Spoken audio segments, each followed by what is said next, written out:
عليكم ورحمة الله وبركاته. بسم الله الرحمن الرحيم. الحمد لله والصلاة والسلام على رسول الله وعلى آله وأصحابه أجمعين. أما بعد. Алхамдулилля, милостью Аллаха Всевышнего Субханаху ва Тааля. Продолжаем с вами удивительную историю о пророке Юсуфе, алейхиссалям. И последнее, о чем мы говорили, это то, что произошло между Юсуфом и женой визиря Египта, что жена пыталась Юсуфа, алейхиссалям, соблазнить, однако он проявил терпение, сабр, и по милости Всевышнего Аллаха Субханаху ва Тааля уберегся от совершения данного греха. И их встретил на выходе муж, хозяин Юсуфа, визирь. И чем все закончилось? То, что Юсуфу, алейхиссалям, было велено молчать, не говорить об этом происшествии никому, а супруге было велено покаяться и не возвращаться больше к этому вопросу, к этому греху. Однако, несмотря на это, слух об этом событии, он, конечно, разошелся. И Аллах Субханаху ва Тааля в следующем аяте говорит: وَقَالَ نِسْوَةٌ فِي الْمَدِينَةِ امْرَأَةُ الْعَزِيزِ تُرَاوِدُ فَتَاهَا عَنْ نَفْسِهِ قَدْ شَغَفَهَا حُبًّا إِنَّا لَنَرَاهَا فِي ضَلَالٍ مُبِينٍ. И сказали женщины в городе, то есть сообщения, слухи, они вышли за пределы дворца. И тут разные мнения высказывают ученые. Одни сказали то, что прислуги, которые были в доме, распространили весть. Другие сказали то, что сама женщина, жена, касательно ее имени мы сказали, есть разные мнения. Кто-то говорит Зулейха, где-то приводится Раиль. Однако в Коране она упоминается как имраатуль азиз, жена почитаемого или жена визиря. И поэтому мы тоже будем упоминать ее так, как она упомянута в Коране, а не прибегать к этим именам. Вот эта женщина, она сама говорит, значит, общаясь с своими близкими подружками, упомянула то, что произошло, да, свои переживания по этому вопросу, чтобы они тоже как-то что-то ей высказали, посоветовали что-то, что ей делать. И в дальнейшем они же и распространили слух о том, что произошло. Как бы там ни было, какие бы ни были причины, однако весть о произошедшем, она распространилась в городе. И женщины, которые услышали это, وَقَالَ نِسْوَةٌ, женщины фил Мадина, в городе. Что за город? Да, имам Ибн Ашур в своем тафсире говорит то, что это город Мемфис. Город Мемфис, да, если исторически посмотреть, он существовал за долгое время, за несколько тысяч лет до нашей эры приводится. Да, и в какое-то время он был столицей Египта, и там находился дворец царя, дворец фараона. Сегодня же это развалины этого города находятся в 20 километрах к югу от Каира. Город Мемфис, как говорит Ибн Ашур. И, значит, женщины в этом городе, услышав об этом, начали говорить. Что они начали говорить? «Имраатуль азизи туравиду фатаха ан нафси». Женщина визиря, жена визиря пыталась соблазнить своего раба. Фата здесь применяется в значении раб. Если дословно переводить юноша, однако в аяте в значении раб. Пыталась соблазнить своего раба, «Кад шагафаха хубба», она не просто пыталась его соблазнить, он ее сердце занял любовью. То есть любовь к нему, к этому рабу полностью охватила сердце этой женщины, и она уже не отдает себе отчета о своих действиях, что она совершает. «Инна ланараха фи далалин мубин». И мы считаем, что она находится в явном заблуждении, совершает очевидную ошибку, ведь она знатная женщина, занимает положение, и не подобает ей вести себя подобным образом, да, пытаться захватить, пытаться завоевать сердце своего раба. Ведь она хозяйка этого раба. Достаточно было бы ей приказать, и раб должен был повиноваться. Даже этого она не способна, даже своего раба усмирить. И вот эти слухи расползлись, слова вот эти расползлись по Египту. И далее эта женщина, эти слухи до нее тоже, конечно же, дошли. И Аллах говорит: «Фалямма сами'ат бимакрихинна». И когда же она услышала о кознях и хитрости этих женщин, хитрости городских женщин. И тут, смотрите, Всевышний Аллах Субханаху ва Тааля назвал вот эти слухи, которые распространяли женщины, хитростью. И как говорят муфассиры, толкователи Корана, смысл в том, что женщины, распространявшие слухи, они тем самым пытались разозлить хозяйку, чтобы она показала им Юсуфа, и они сами могли бы увидеть его и убедиться в его красоте. Вот такая у них хитрость. Да, чтобы напрямую не прийти к ней, сказать: покажи нам, что это за раб у тебя такой, да, красивый. Это не подобает их величию. Они начали вот так слухи распространять. Она полюбила своего раба, пыталась его соблазнить и так далее, и тем самым вывести эту женщину из себя, разозлить, чтобы она в итоге собрала их и показала им, что же это за раб, который так запал в ее сердце. И поэтому Всевышний Аллах назвал вот это их действие хитрость. Они посредством слухов, то есть как бы они напрямую отношения к этому не имеют, они чисты от этого, однако, распространяя такие слухи, они хотят достичь своей цели, увидеть красоту Юсуфа. И когда она услышала об их кознях, об их хитрости, арсалят илейхинна, она отправила к этим женщинам своих слуг и позвала в гости. И как приводится, всего женщин было 40. Она позвала к себе в гости 40 женщин Египта, знатных, уважаемых. И в своем доме, в своем дворце она подготовила им, комнату, место, где бы они могли расположиться, и подготовила им лежаки, подобие подушек, где бы они могли расслабленно, облокотившись, долгое время отдыхать и проводить с ней время. Приводится муттакаа, то есть облокотившись, они могли бы сидеть. Она позвала их, приготовила им места, где бы они облокотились и проводили бы время вместе с ней. И когда они пришли, заняли свои места, женщина, жена визиря, раздала каждой из них нож. Для чего нож? Для того, чтобы очищать фрукты и отрезать по кусочку и съедать эти фрукты, которые им будут преподносить во время данного мероприятия. И вот этот ножи, они были частью коварного плана этой женщины, через который она хотела как раз отомстить этим женщинам за их хитрость и их козни. И таким образом эти женщины, 40 женщин, расположились уютно, им были розданы ножи, и они начали вкушать плоды и еду, которые им преподносили. И здесь хотелось бы сделать небольшое напоминание о том, что вот они ели, облокотившись, и это был их обычай, их была привычка. Однако мы знаем, пророк Мухаммад, саллаллаху алейхи вассалям, такую форму потребления пищи он порицал. И в достоверном хадисе имама Аль-Бухари от Вахаба ибн Абдилля приводится, что пророк, саллаллаху алейхи вассалям, сказал: «Ла акулу муттакиан», я не ем, облокотившись. Я не ем, облокотившись, говорит пророк, саллаллаху алейхи вассалям. Потому что когда человек облокотился, расположился так, как ему удобно, он может в свой желудок уместить приличное количество еды, питья и так далее, и тем самым переесть, лишнего взять. Пророк же Мухаммад, саллаллаху алейхи вассалям, как приводится, сидел во время еды так, как будто сейчас вот-вот он уйдет.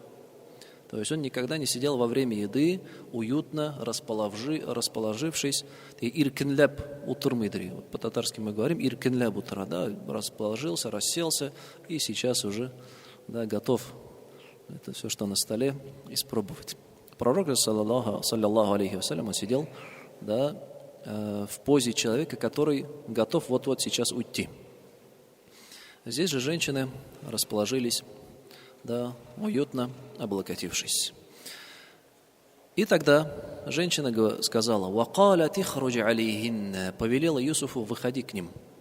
Юсуф находился в другом помещении, она послала за ним и сказала: «выйди». И когда он вышел, женщины увидели его, пророка Юсуфа. «Фалямма раайнаху акбарнаху», и увидев, они восхитились его прекрасным видом. «Вакатта'на айдияхунна», и настолько они были ослеплены его красотой, то что позабыли, что у них в руках есть ножи, которыми они резали фрукты, и «катта'на» изрезали свои руки.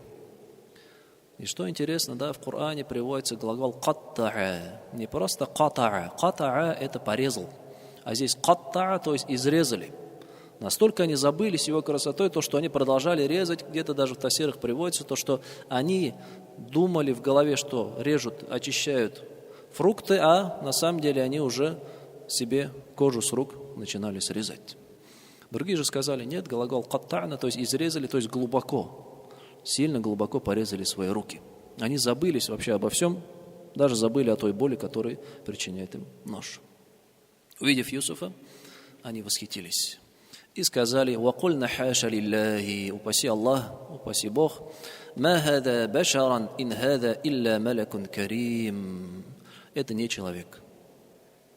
Это не человек, воистину это благородный ангел. Благородный ангел.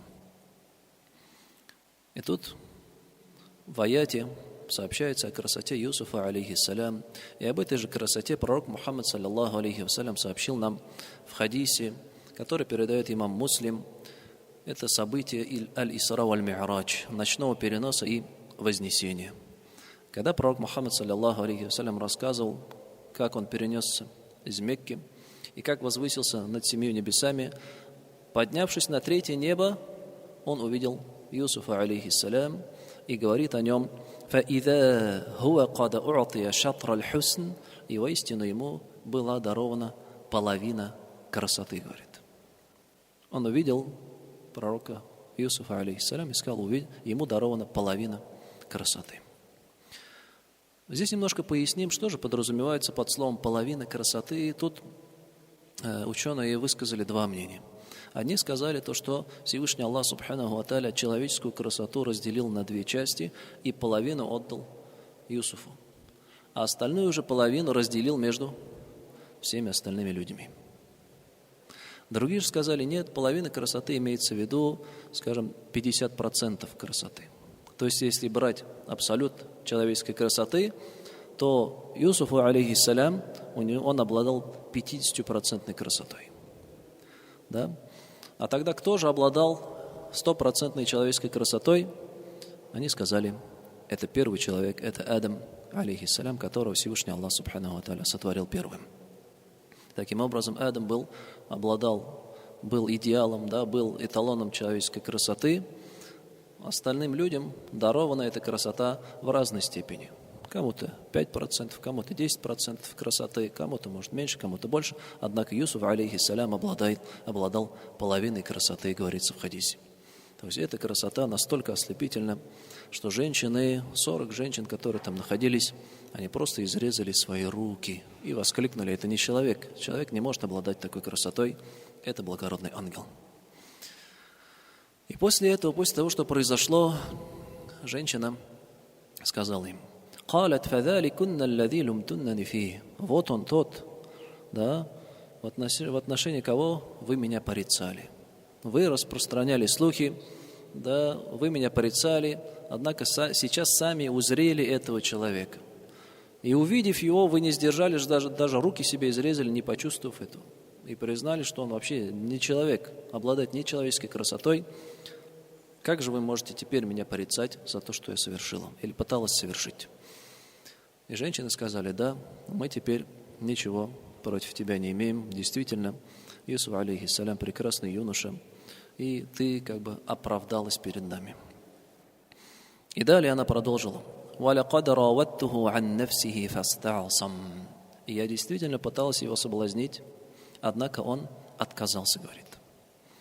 И что интересно, здесь приводится глагол «иста'асам», не просто отказался, как приводится в тафсире,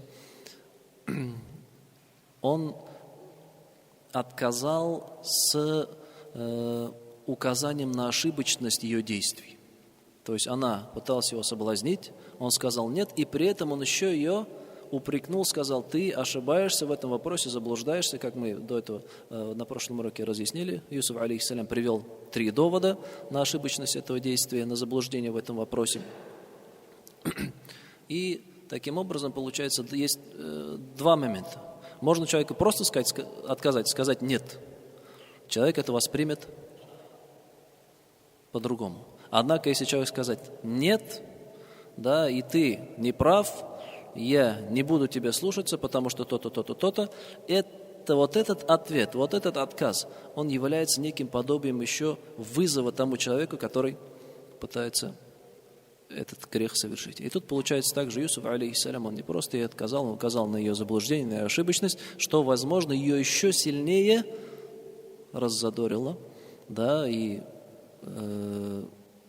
побудило к тому, чтобы добиться своей цели, а это совершить грех с Юсуфом, алейхиссалям.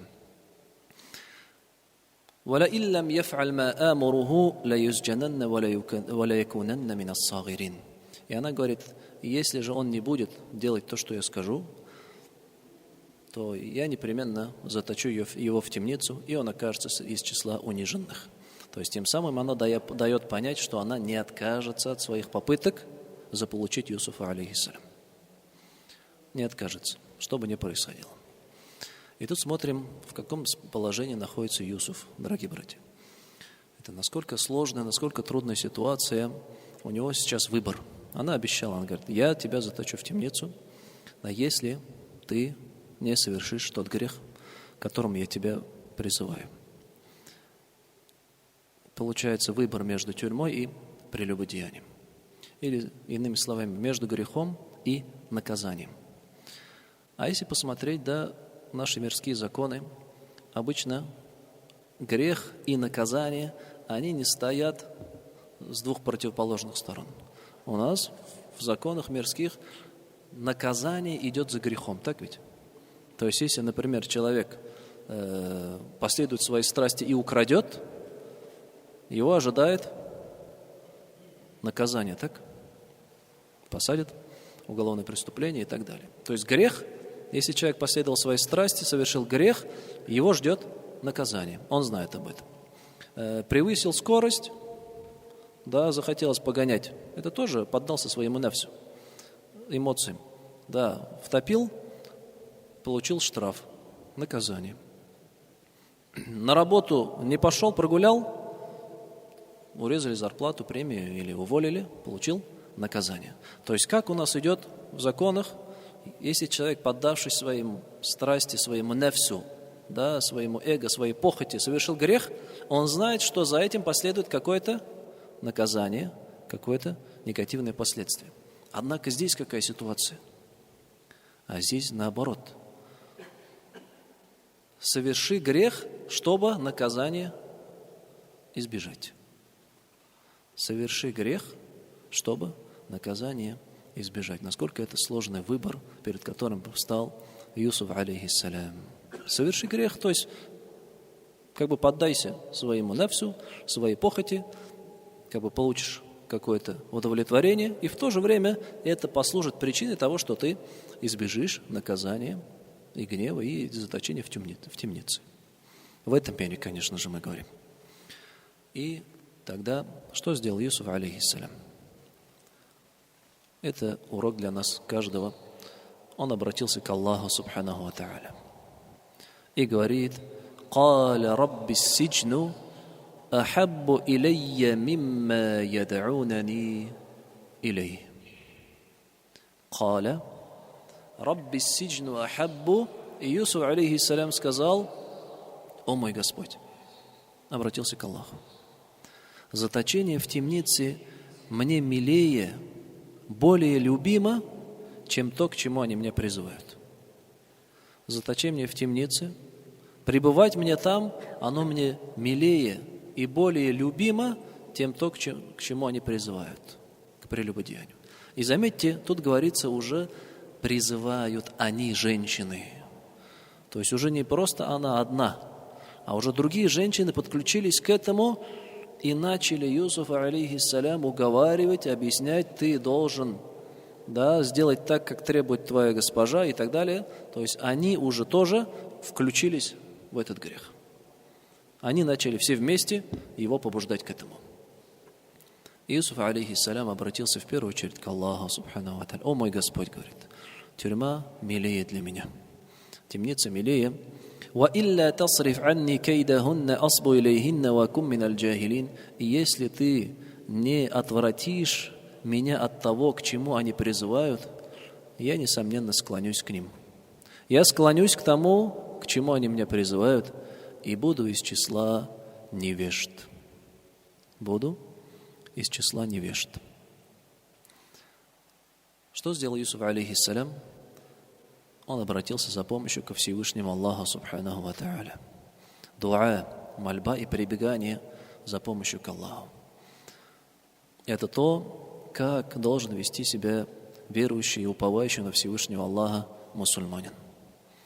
Это то, о чем мы просим в каждом намазе, в каждом ракаате, говоря «Ияка на'абуду ва ияка наста'ин». Лишь Тебе мы поклоняемся, и лишь у Тебя мы просим помощи. Поклоняемся Тебе, и как ученые и толкователи говорят, поклоняемся Тебе мы, совершаем то, что Ты приказал, оставляем то, что Ты запретил, это все поклонение, и просим у Тебя помощи, и вот эта просьба помощи в первую очередь возвращается к совершению поклонения. Ведь истина такова, то, что мы не можем ничего сделать без помощи Всевышнего Аллаха, субханаху ва тааля, и Его дозволения. Мы даже пожелать не можем что-то благое, устремиться к чему-то благому, доброму, если того не пожелает Аллах, как Он сказал в Коране, «Вама ташауна илля айяша Аллах». И вы не можете ничего пожелать, если того не пожелает Всевышний Аллах. И это путь, которым должен руководствоваться каждый мусульманин. Просить у Всевышнего Аллаха, субханаху ва тааля, каждый раз, во всех делах. Будь то благие дела, надо просить у Аллаха помощи. Хочешь знания получить, понимание религии. «Вакур рабби зидни ильма», скажи, о Аллах, прибавь мне знания. Хочешь научиться Коран читать правильно, проси у Аллаха, о Всевышний Аллах, открой мне, дай мне понимание, научи меня правильно произносить буквы, которые я до этого никогда не произносил. Прямо так можно у Всевышнего Аллаха, субханаху ва тааля. Не можно, а нужно просить прямо именно так. Кто-то страдает, уже сколько лет не может произнести буквы. Ха, та, ба, и так далее. Он не может просто язык свой повернуть. Потому что эти буквы, вот эти места, выход этих букв, он не задействован ни в татарском, ни в русском языке, с которым мы привыкли разговаривать с рождения. И таким образом он и идет, но это же неправильно, потому что неправильное произношение букв, оно может привести к кардинальному изменению смысла слова в арабском языке. Он говорит, я уже старый, я уже не могу, или все, у меня уже язык не поворачивается. Нет, надо просить у Всевышнего Аллаха, и Аллах откроет, несомненно. У Аллаха просить, чтобы Он облегчил тебе чтение Корана, получение религии, понимание Корана, понимание хадисов пророка, саллаллаху алейхи вассалям. Хочешь совершить какое-то любое благое деяние, дополнительные посты или дополнительные молитвы. Хочешь ночью встать, но не можешь встать. Проси у Всевышнего Аллаха, субхану ва тааля, чтобы Он тебе облегчил, чтобы Он тебя разбудил ночью. Искренне проси, Аллах даст. И также наоборот, когда мы хотим уберечься от греха. Когда мы хотим уберечься от греха. Какой-то соблазн появился к совершению какого-то греха, проступка и так далее. В сердце появилось желание совершить грех или что-то сказать, что-то куда-то посмотреть, что-то послушать, куда-то пойти и так далее. Тут нужно просить у Всевышнего Аллаха, чтобы Он уберег нас, чтобы Он защитил нас. Ведь мы сами ни на что не способны. Мы сами Ничего. Мы не можем ничего хорошего, благого сделать, и также мы не сможем оставить грехи, если Всевышний Аллах Субхану ва Тааля не убережет нас. И как в хутбатуль хаджа, да, пророк, саллаллаху алейхи вассалям, в своей хутбе начинал свою хутбу как وَنَعُوذُ بِاللَّهِ مِنْ شُرُورِ أَنفُسِنَا وَسَيِّئَاتِ أَعْمَالِنَا. И мы прибегаем к Аллаху от зла наших душ, нафса, и наших дурных поступков. Мы прибегаем к Аллаху, то есть ищем у Него помощи, поддержки, чтобы защититься от нафса нашего и от наших дурных поступков. Потому что не защити нас Аллах, не убереги нас, мы не сможем защититься, уберечься и очиститься от этих грехов. Юсуф, алейхиссалям, нам показывает, да, понимание религии, то, что мы в каждой ситуации, в каждом случае должны просить у Всевышнего Аллаха. И даже зачастую человек просит о чем обычно? О том, чем он не владеет. В буквальном смысле. Например, у него нет дома, он просит у Всевышнего: Аллах, дай мне дом. Или нет машины, дай мне машину. Нет жены, дай мне благую жену. Нет детей, дай мне благого ребенка. То есть как будто человек просит то, что он действительно никак не может заполучить, однако другую часть совершения молитвы, чтения книги, заучения Корана, как будто он не просит помощи в этом, как будто он может в этом без помощи Всевышнего Аллаха обойтись. Такое получается. Нет, к этому нельзя приводить. Надо все у Всевышнего Аллаха просить. Пророк, саллаллаху алейхи вассалям, что сказал? Просите все, даже шнурок от вашего ботинка. Шнурок оторвался, даже его просить надо, чтобы Всевышний Аллах облегчил тебе починку или покупку новой обуви. И, возможно, ты нагнешься, чтобы поменять этот ботинок, да, шнурок, и больше не встанешь уже. Кровь в голове прильет, инсульт, или сердце схватит, или еще что, или поясница, и все. Это действительно. Всевышний Аллах, субханаху ва тааля, Он в этом мире распоряжается, и без Его помощи мы ничего не сможем сделать. И поэтому обитатели рая, когда войдут в рай, они воскликнут: «Альхамду лиллахи аллази хадана ли хада, ва ма кунна линахтадия лаула ан хадана Аллах». Хвала Аллаху, который наставил нас на этот путь. И мы бы не нашли этого пути, и не встали, и не пошли бы по этому пути, если бы нас не наставил Аллах. Мы бы не нашли этот путь, если бы не Аллах. И Юсуф, алейхиссалям, обратился к Аллаху и сказав, что темница, она милее для него, чем то, к чему они его призывают. فَاسْتَجَابَ لَهُ رَبُّهُ فَصَرَفَ عَنْهُ كَيْدَهُنَّ إِنَّهُ هُوَ السَّمِيعُ الْعَلِيمُ. И ответил ему его Господь Всевышний Аллах, ответил и отвратил от него их козни. Он сдержался, Всевышний Аллах дал ему сабр, дал ему терпение, чтобы не впасть в этот грех, которым они его призывали. Воистину Аллах слышащий, знающий. Воистину Аллах слышащий, знающий. Он слышит его дуа, он слышал его мольбу, что он просит, да, и он видит, что происходит, что совершают эти женщины и что от него требуют.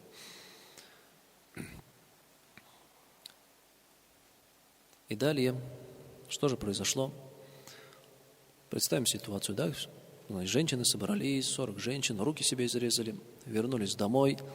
И так слух распространился по всему городу, то, что жена визиря пыталась соблазнить своего раба. А тут она еще собрала женщин, и эти женщины вернулись домой с изрезанными руками.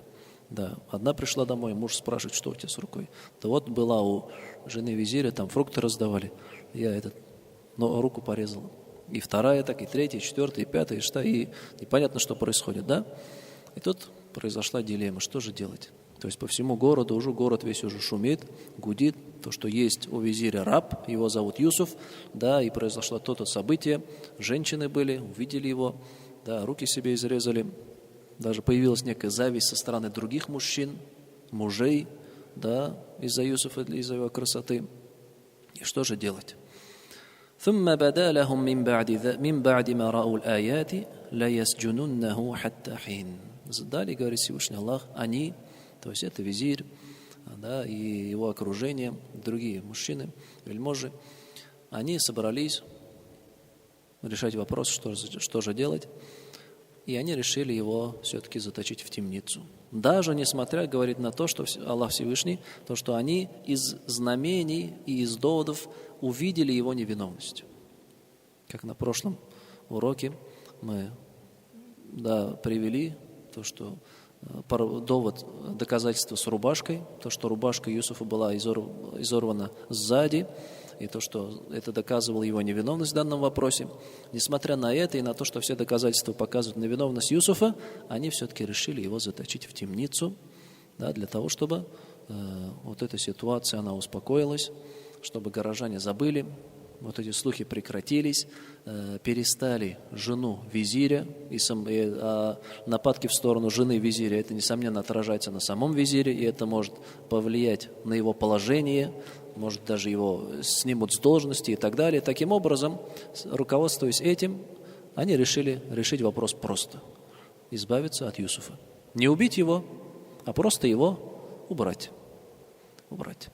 И какую эту ситуацию напоминает, дорогие братья? Ситуацию с братьями Юсуфа. Они тоже видят в Юсуфе, Юсуф не виновен сам. Они увидели в Юсуфе некую угрозу, то, что отец любит его больше, и они решили решить вопрос просто от него избавиться. И здесь также решили избавиться от Юсуфа, таким образом заточить проблему в темницу, хотя он сам был, несомненно, не виновен в этом вопросе. И до какого времени? До неопределенного времени. Приводится хин, это время неопределенное. То есть просто бросили его в темницу. А когда он выйдет, сколько он там просидит, ему даже ничего не сказали, не сообщили. И таким образом мы видим, Юсуф, алейхиссалям, опять оказался в какой ситуации? Как в колодце. Его тоже в колодец бросили, и он не знал, когда он оттуда выйдет ли вообще. И здесь тоже бросили его в темницу, и он не знает, когда он выйдет или выйдет ли вообще из этой тюрьмы когда-то. Такое испытание постигло Юсуфа, алейхиссалям. И тут вот это все события, которые с ним произошли, увидев, изучив, ознакомившись с ними, понимаешь, какие все-таки терпеливые были сами пророки. И то, что самые трудные испытания приходились к пророкам, как об этом пророк, саллаллаху алейхи вассалям, и сообщил, что ашаддун наси баляан, самые тяжелые испытания касались пророков, а затем тех, которые ближе к ним, и тех, которые ближе к ним. То есть те, которые по своей богобоязненности, вере, они ближе к пророкам. И Всевышний Аллах Субханаху ва Тааля испытывает человека по мере его богобоязненности. Чем его вера сильнее, богобоязненность сильнее, испытания ему приходят тяжелее. Для того, чтобы таким образом его еще сильнее возвысить степенями перед Всевышним Аллахом Субханаху ва Тааля. И в этом есть мудрость, несомненно. Ведь если слабому человеку верой дать сильные испытания, он просто сломается.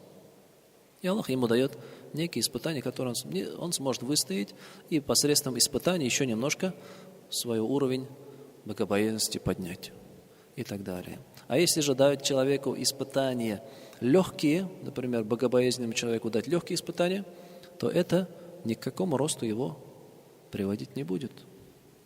Даже, возможно, наоборот, оно ослабит его богобоязненность и его веру.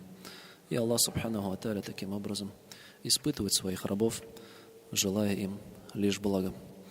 На этом мы завершим. Субханак Аллахумма ва бихамдик, ашхаду ан ла илаха илля анта, астагфирука ва атубу илейк. Аллаху